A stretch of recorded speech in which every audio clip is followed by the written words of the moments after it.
welcome. This is your boy, the host, with the most, but humble. And I do mean humble, the Nostradamus, aka Derek.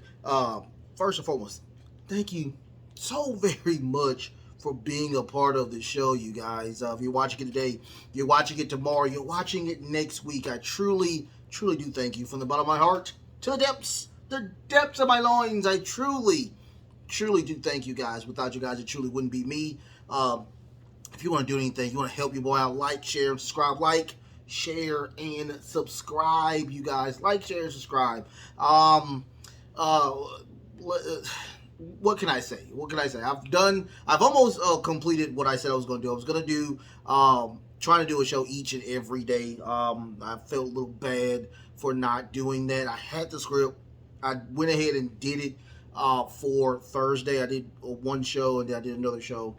So I kind of technically did do an entire week of content or whatnot. But this is the Friday edition of course, the Wrestle Cram podcast or whatnot. And you get to finally see how the Friday show is going to work or whatnot. Of course, I have news, of course, and the news, of course, is going to be about will The Rock actually be there for WrestleMania 39? Also, new free agents may be coming into the WWE on the Monday or Friday show of course, the night the shows after WrestleMania. I do have the recap of Smackdown and the recap of course, AEW Rampage. And just like I've been telling you, I look at all of these shows, and I feel guilty that I didn't watch the shows last time to give you a top 10. But now you're getting the Nostradamus top 10 wrestlers of the week. That's what you're going to get at the very end. Don't forget, like, share, and subscribe. Like, share, and subscribe. I have also I was going to do a video all by itself, but I'll just do it now. I have made a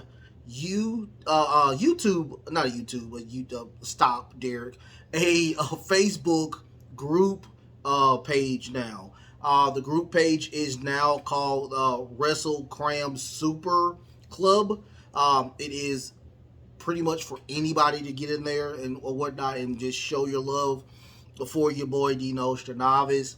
I will be posting stuff literally throughout the day with that. If we we get to a point where we can get a really huge group, a really huge following, I will be doing Axe Wrestle Cram. I will just do a whole show every single week on people sending me questions and just putting them on, of course, the YouTubes or whatnot. I don't mind doing that. I would love to do that. That's one of the things I would really enjoy to do when I get a bigger, broader fan base. So once again, I do have a Facebook group page. It is called Wrestle Cram Super Club.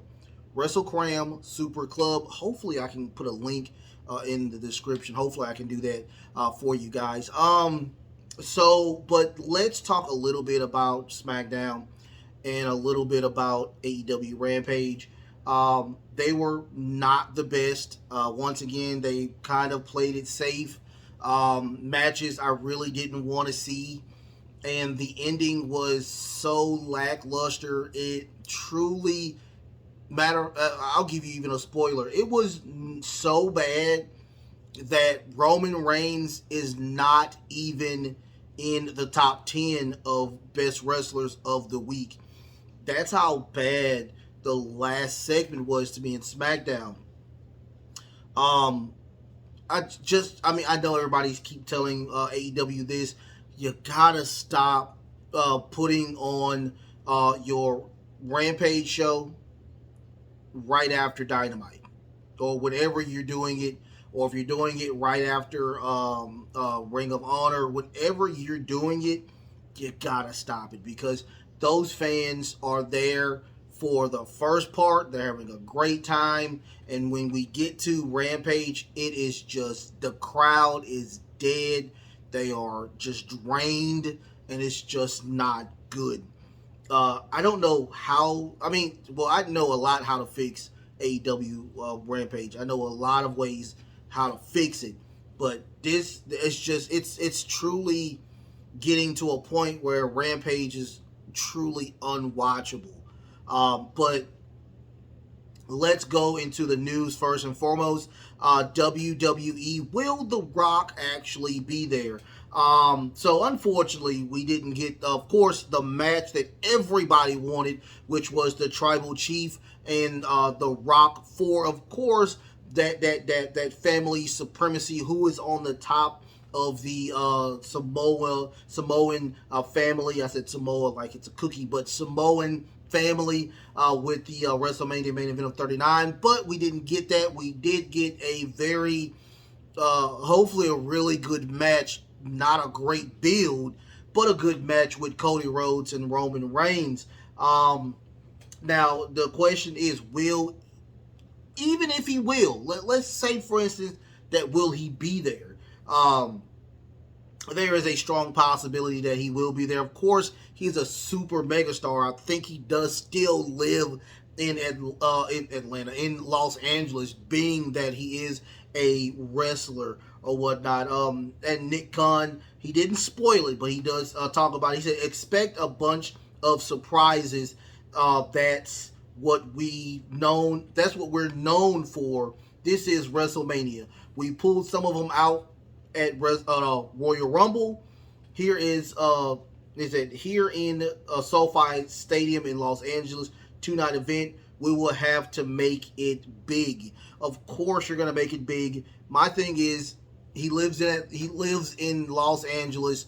I guarantee he lives probably right up the street from SoFi Stadium, and I guarantee that if you really wanted The Rock to be there, he will be there. Here's the thing. The Rock is very busy. The Rock is super busy. If you haven't noticed, he has his own football league, for crying out loud, and he's continuously doing movies as well.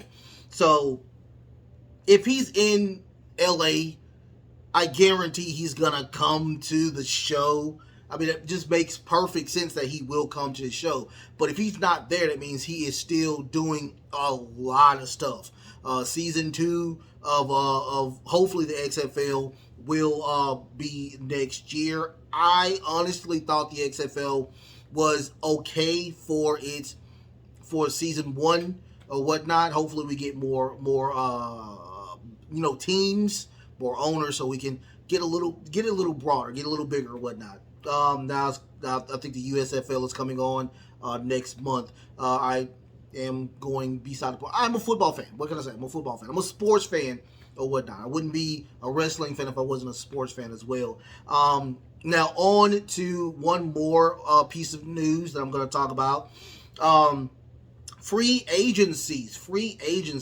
There are a lot of people that are contracts are about to expire.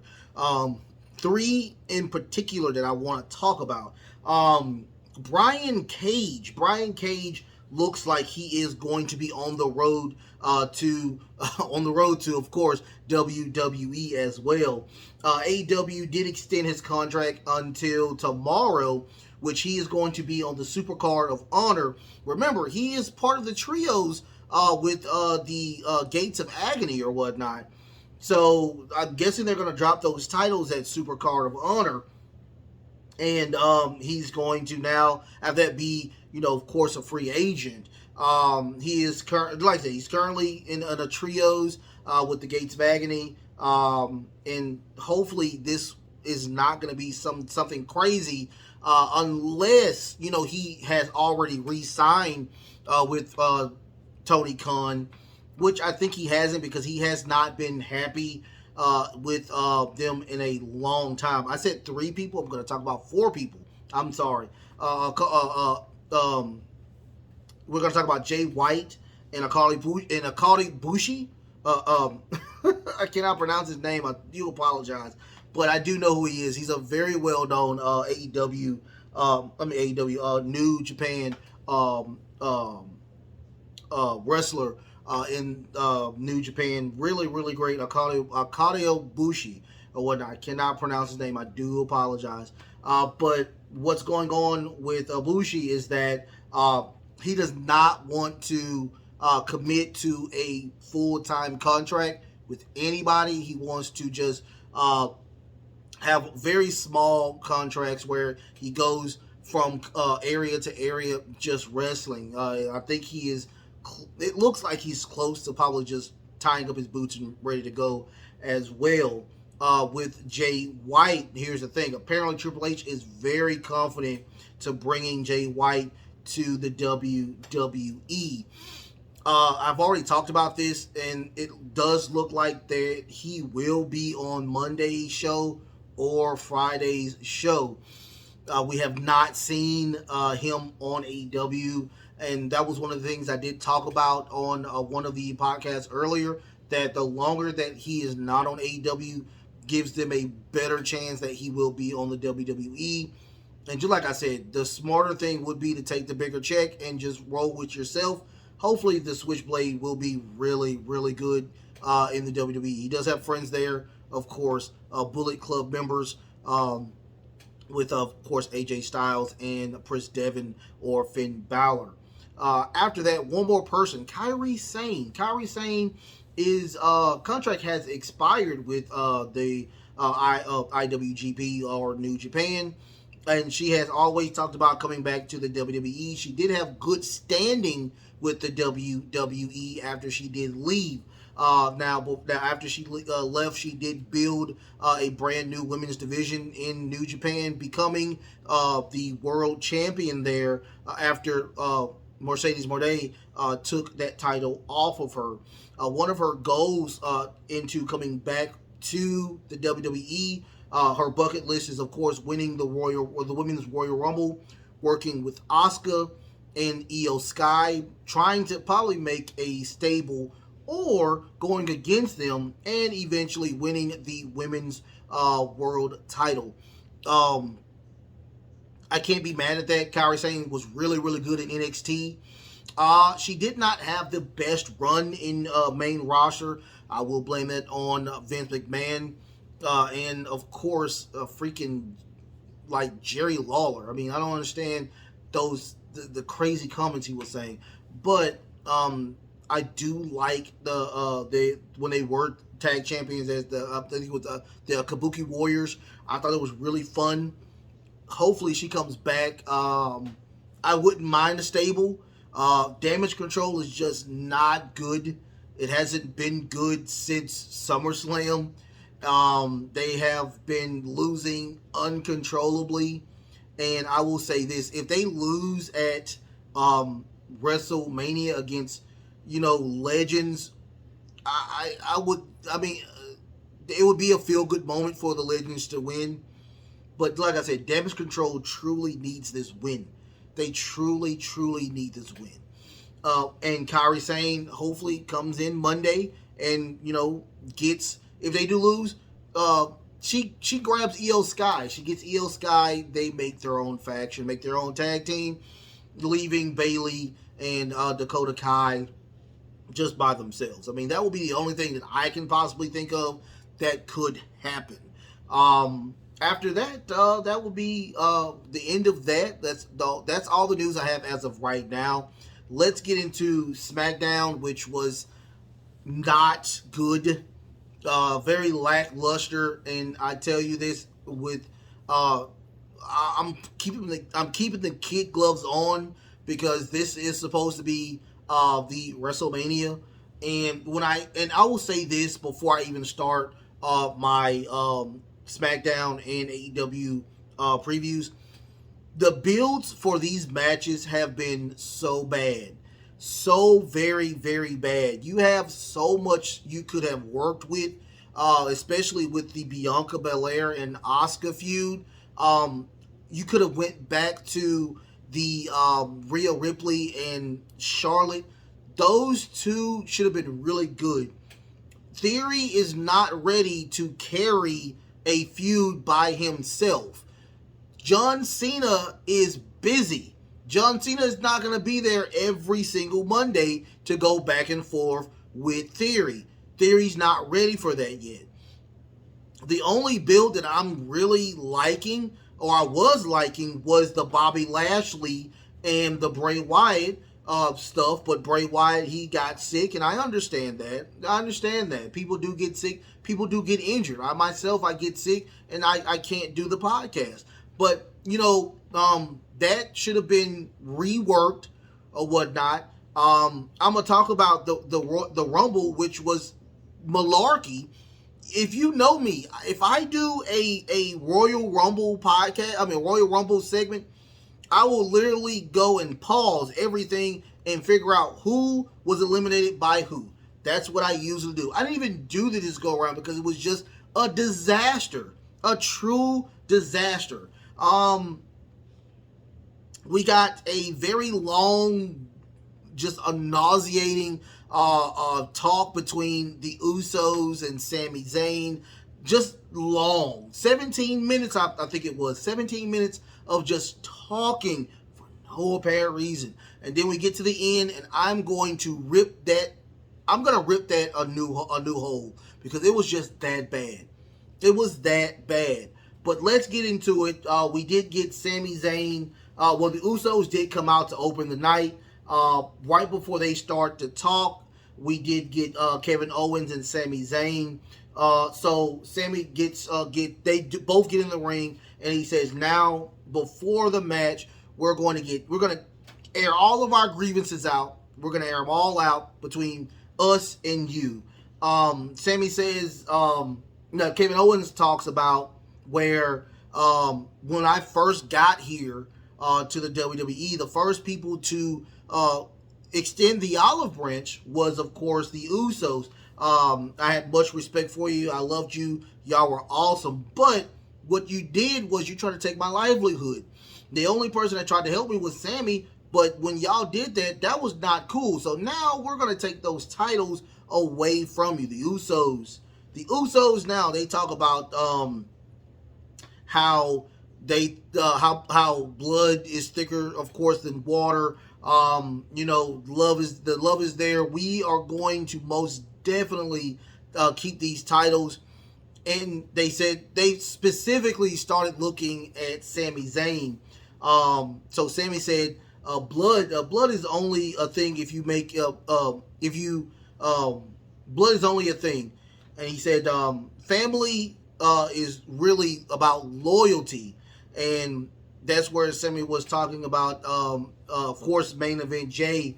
He was telling him that Roman has been deceiving y'all, especially Jay. I can't wait to see that Sunday that SummerSlam match, if they do have it between Jay and Roman. Can't wait to see that. So they of course saying that, when you get to the point now and we take those titles off of y'all, now y'all can be the Usos that people can respect, the crowd can love, and everything. And that was pretty much the end of that whole little situation. Jay does talk about that this isn't WrestleMania, this is Bloodline Mania. And of course they're going to defeat the Kevin Owens and Sami Zayn. After that, we get Montez Ford versus Chad Gable versus Eric and versus Ricochet. This match was truly pointless. Henceforth, I guarantee the Street Profits probably will win. Ricochet, Montez Ford does a suicide out of the ring, throwing Chad Gable back into the ring, doing a beautiful 5-star frog splash. But that does give a lot of damage. So Ricochet comes in with a 450 splash to win the match. That guarantees that Ricochet and Braun Strowman are not going to win. After that, we got a small segment with the Bloodline where they all stood up, and then in comes Roman saying absolutely nothing. Everybody sits down, and that was the end of that. After that, we get a video package of Rhea Ripley and Charlotte Flair. Again, that was the same one from Monday. After that, we got the Andre the Giant Battle Royale. When I tell you that this was truly a joke, everybody walked out, and then the only two people that got intros were Bobby Lashley and Braun Strowman. In my brain, one of those two are going to win. Of course, you want to give it to Bobby Lashley due to the fact that Bobby Lashley did lose his WrestleMania match due to sickness of Bray Wyatt. The final four was Bronson Reed, LA Knight, Braun Strowman, and Bobby Lashley. Bronson Reed got so much heat after eliminating LA Knight. The crowd just died when that happened. But Bobby Lashley did win, throwing Bronson Reed over the top for him to be the new winner of the Andre the Giant Battle Royale. After that, we got a Cody Rhodes video package. The on the road, to winning the title. After that, we get a Raquel Rodriguez versus Natalya versus Shayna Baszler versus Sonya Deville. A waste of time. We got a Tejana Bomb from Raquel Rodriguez to win the title. To win. She did the Tejana Bomb on Sonya Deville. Once again, that's signifying that they're not going to win, you guys. But this match was pointless. It was very quick, fast-paced, and that was the end of that. It was not good. After that, we got Rey Mysterio. Rey Mysterio goes into the locker room. He shows love to El Legado El Fantasma. He, I guess, changes their name to the LWO, which he were a part of in the WCW. After that, we get a Sheamus and Drew McIntyre versus Imperium. It was a match for them to try to coexist before they go against one another to face Gunther for the Intercontinental title. Apparently, Sheamus is upset because he wants to be a Triple Crown champion, or a champion who has gotten every single title, and he feels that Drew McIntyre is literally in his way. But they did try somewhat coexist. They both do their finishers on the respective Ludwig Kaiser and Giovanni to win the match. I don't think it was no love lost at the end. I don't think they were pushing each other. But we do see Gunther in the back watching, and he looks a little upset behind the loss. After that, we get the face-to-face between Roman Reigns and Cody Rhodes. Cody gets on the mic. He talks for about 7 minutes. He starts rapping Tupac. He talks about, this is not dashing Cody Rhodes. This is not Stardust. This is the American Nightmare. I am going to beat Roman Reigns. Roman Reigns comes out. He gets the mic. He's about to say, LA, acknowledge me. But he says, I don't even like these people. So he gets the mic. He walks up to Cody Rhodes and he says, Cody Rhodes, acknowledge me. And that was the end. That was the end. That was SmackDown, you guys. How bad was that? I'm going to literally... When I tell you the build-up to these matches were so bad. We got no fisticuffs between the two. No break aparts. No nothing. I hope that the match is better than all of the build-ups here, because this was not good at all. Not good, not by a long shot. I did like Cody on the mic, just being as confident as he can be for this horrible, horrible build-up. The build up between Drew McIntyre for the battle at the castle was better than this. The build up to the crown jewel with Logan Paul was better than this. It is. This was. I mean, you had 2 hours and you didn't do nothing with those 2 hours. Not at all. It was really bad. So let's talk about, of course, AEW Rampage, which didn't do better or whatnot. The best match was the Konosuke Kikisaka versus Sammy Guevara. Really, it was a really fun match. I love Kikisaka so much. But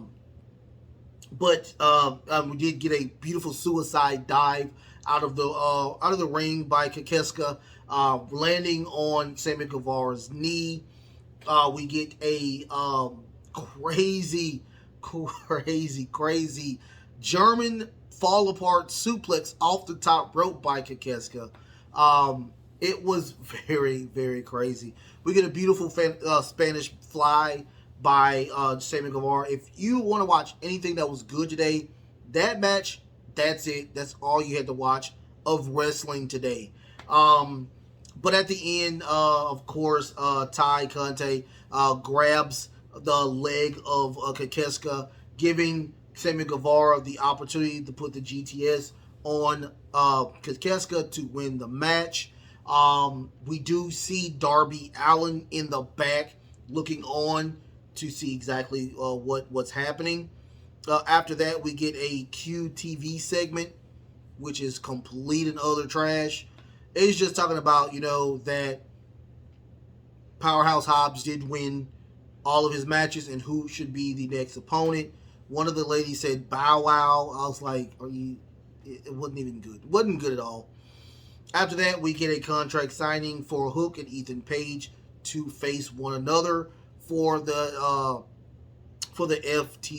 FTW title for next week. We got a super card next week. Goodness gracious, it's gonna be really good next Dynamite. After that, we get the Best Friends versus Malachi Black and Brody King. Not really a lot to go home by. We get a disqualification. They powerbomb one of the Best Friends onto a table, knocking him completely out. They go throw the other one into the ring, and they start pummeling him. Out comes Orange Cassidy. Buddy Matthews is there. He tries to orange punch Buddy Matthews. He holds his title. So the punch connects with the belt, and they just beat the crap out of all of them. That was the end of that. Apparently, we're going to get some type of feud between those two stables eventually or whatnot. Hopefully, we'll get something that the Orange Cassidy friends lose again. I mean, Orange Cassidy is so over. Will they make him a dual champion? I don't know. He'll be the second one to actually do that. But we will see. We will honestly see. After that, we get a video package between Swerve Strickland and Keith Lee. I didn't know that they knew how to do long-term storytelling, but they are doing it, apparently. And I'm guessing that they are going to face one another at Dynamite as well. After that, we get Marina Shafir versus Ty Valkyrie. Now, the storyline between Ty Valkyrie and, of course, Jade Cargill is that both of their moves are quite similar. They just have different names. So, Jade is really bad behind that. And smart Mark Sterling is saying that if she does do this again, she will be sued. The match was very lackluster. I'm not a huge fan of Maria Shafir. She has a really great just background, and I like her character, but her in-ring is just not the best right now. Hopefully, we can get something better.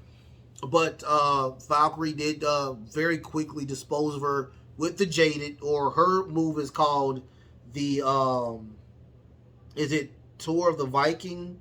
What is it called?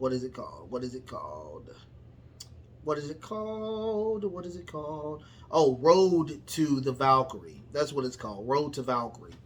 And the young lady that's with that group now, Jade Cargill, is her name is Tootie, and Tootie was the person to give the summons to Valkyrie, and she gets put in the Jaded as well.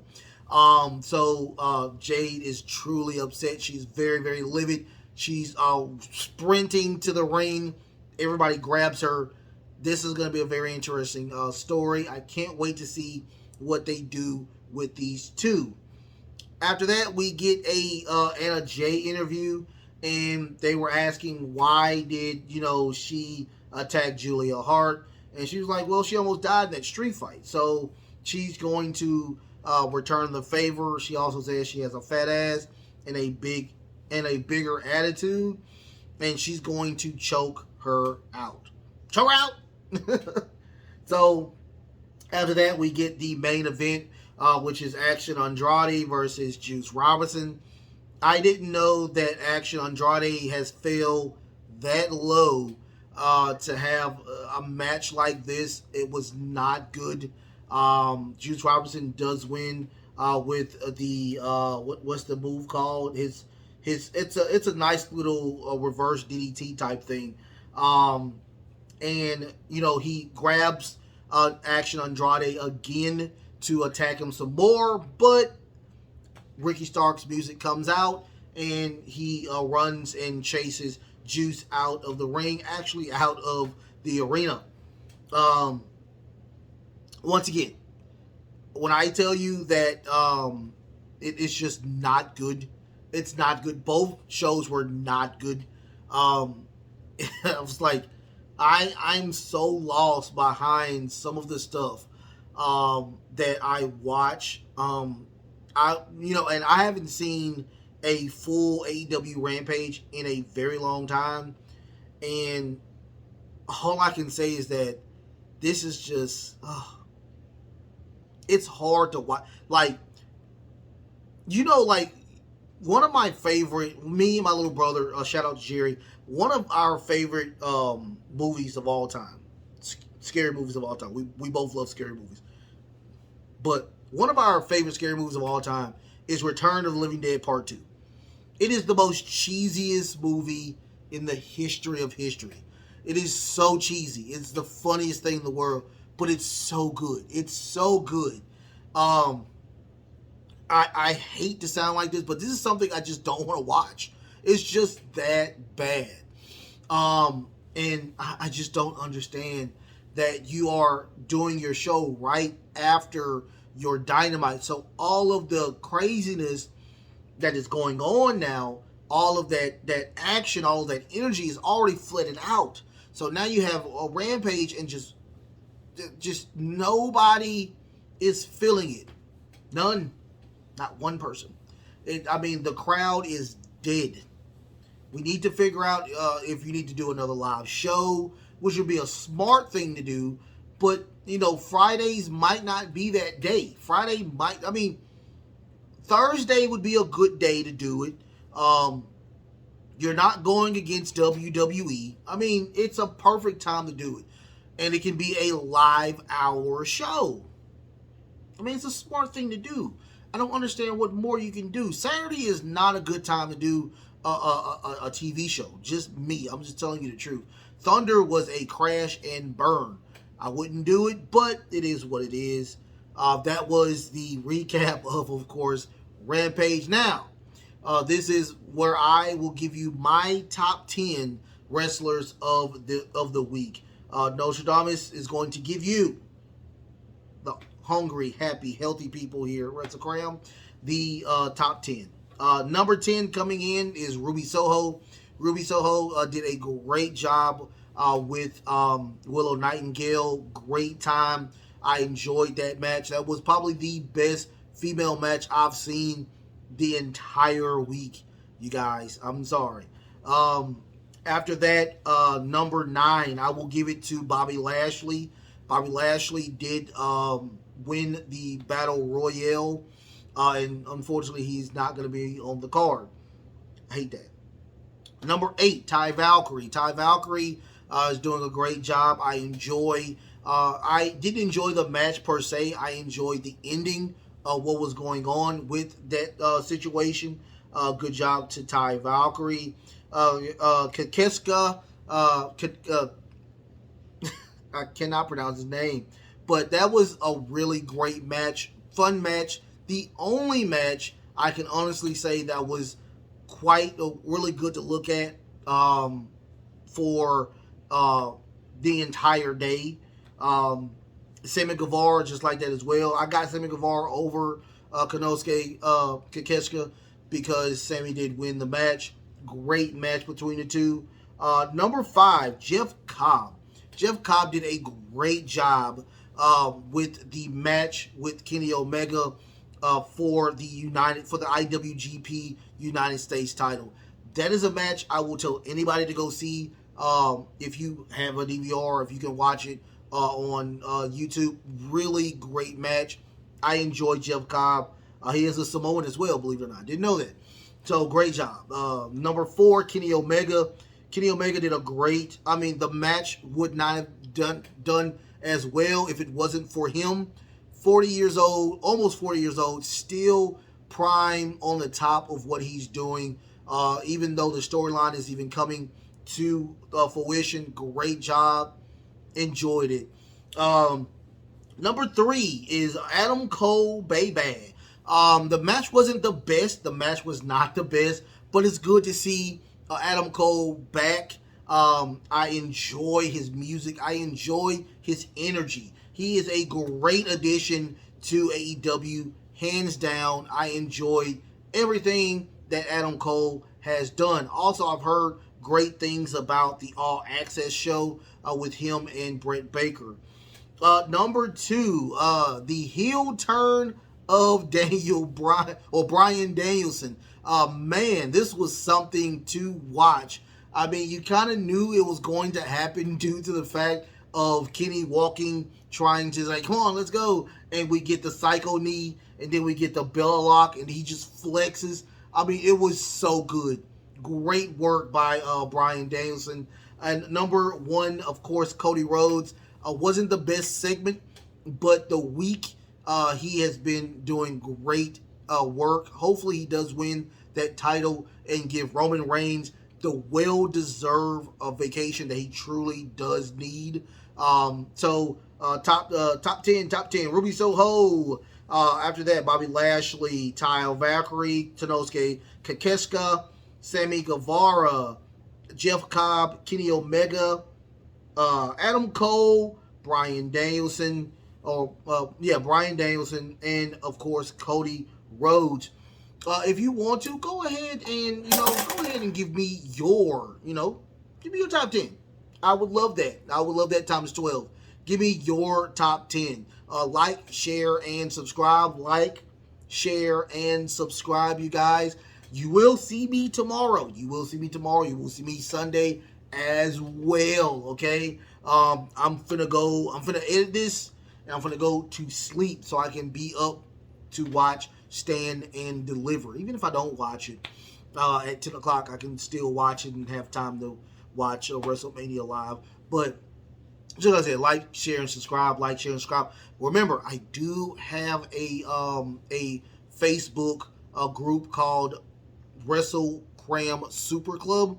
Go check that out. Hopefully, I can put the description. I can put that description in my video.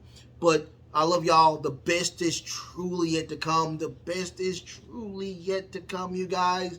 Until next time, love, peace, and of course, wrestling.